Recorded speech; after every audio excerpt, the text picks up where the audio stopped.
G'day everybody and welcome back to the channel.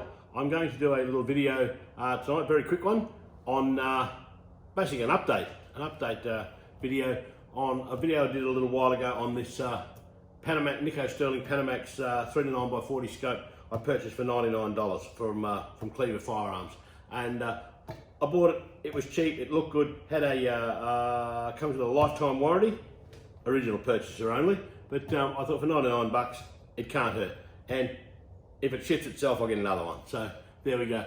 I took it out finally for a shot the other day. I finished up putting it on this Hauer 1500 243 in stainless, big fat heavy barrel thing, and shot a heap of rounds through it, and it performed flawlessly, not an issue whatsoever. So we'll have a bit of a look at a few things and we'll look at some results I got out of it. So stick around. Right, the scope is as you see it. We'll have a quick yap about it. The duplex reticle on it's got some, you'd call them little hole over hash marks, I suppose. It's a very clear reticle. The glass is quite clear. There's no issues there whatsoever. It's the usual nitrogen purge, fog-proof, waterproof, rah-rah. Now, it's only got a 40mm objective, so you don't need big monstrous high rings to get it mounted up. They're just mounted with a pair of CCPs or whatever they are, whatever I found in my box. Now your turrets, they're not, the clicks on them aren't loud, and they're not the, how do I say this? They're not the sharpest clicks, but if you just take your time, you'll feel them. You definitely feel click, click, click, click as you go around, and they're fine. And they don't lose zero. I shot a lot of rounds with this the other day. Turn that around there a bit. The fast focus at the back, that works really, really well. It's not spongy. It takes a little bit of working, but that's good, so it doesn't come out of focus as soon as you rub up against something. Your magnification ring there, not super smooth. You actually got to put a bit of effort into moving it, so that's good. It goes where you want it to go when you want it to go there. All right, so it didn't. The rings didn't let go on this big rifle the other day. Everything's good at this, and for $100 for a scope like this with a lifetime warranty, you really can't go wrong. And it's not the ugliest scope you'll ever see either. I mean, Nikko Stirling, they've been making scopes for an eternity. I remember shooting these in the old silver crowns and gold crowns. Oh, back in when I was a kid, when my father had his rifle. We used to go out West End, and those things still perform flawlessly. I think I may still have a gold crown somewhere in the house that you could actually put on a rimfire or something. So, but these things, as they sit there, they're quite all right. There's nothing wrong with that. On an appropriate caliber, I don't think I'd chance my arm with it like on something like a 300 Win Mag or something like that. $100 scope, you're probably playing with danger there. But a 243 recoil's reasonably mild, and they should handle it no worries. Decent set of rings, decent mounting system. You're laughing, no problems at all. So we'll have a look at some results now. Well, we'll have a look at a couple of targets I shot with that heavy barrel Hauer 243 I showed you at the start of the video, with the Nikko Stirling Panamax scope on top of it. And this was just shot again, used the same place I go as my mate's place, just off my homemade bench. So we're not in any super duper control situations here. I mean, bang, first cab off the rank, sub MOA. Second cab off the rank, sub MOA. Third cab off the rank, sub MOA. Fourth cab off the rank, sub MOA.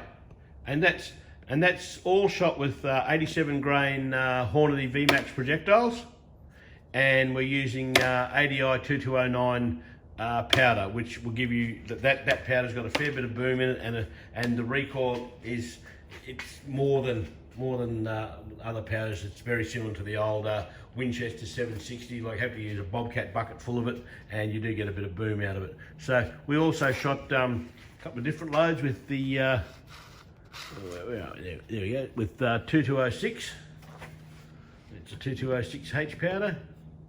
Now that would have been me. So those two there, again, 0.22, no issues. The whole group there, 0.72 of an inch. So you're basically going sub MOA, consistent across the board, no dramas with that scope whatsoever. No dramas whatsoever. So again, as I stated before, on an appropriate caliber. And there's the brass we shot the other day. I'll just zoom that out a little bit. There we go. And that's the brass from the other day. And a couple of chuckaways and all that. But I would say we shot probably, with that rifle, half to 2/3 of that whole pile. I don't know how many's in that. I think it's 130 or something. So we've probably shot 75 to 80 rounds. 75 to 80 rounds through that big rifle. Through that stainless 243 with the Nikko Stirling Panamax, different loads, even a couple of different projectiles.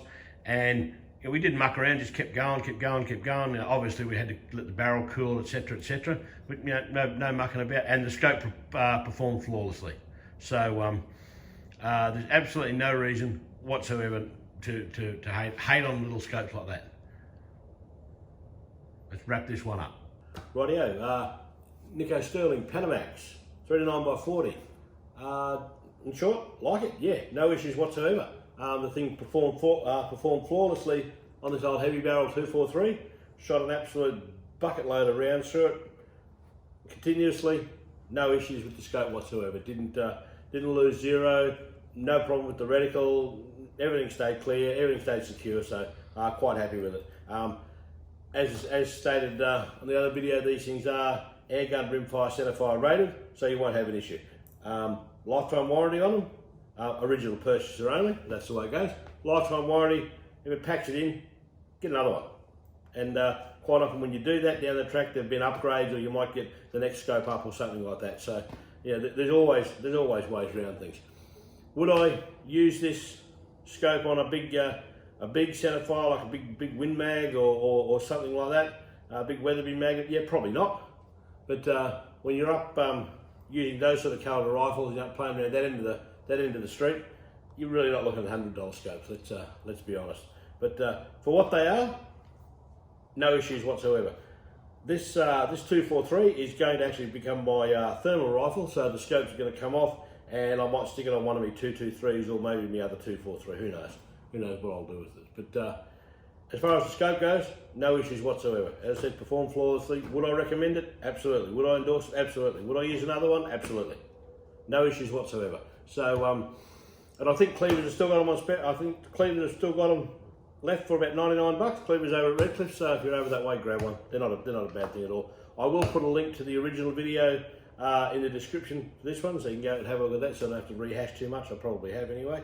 But we're done and dusted. So if you got something out of this, or you like the video, please give it a like, give it a thumbs up.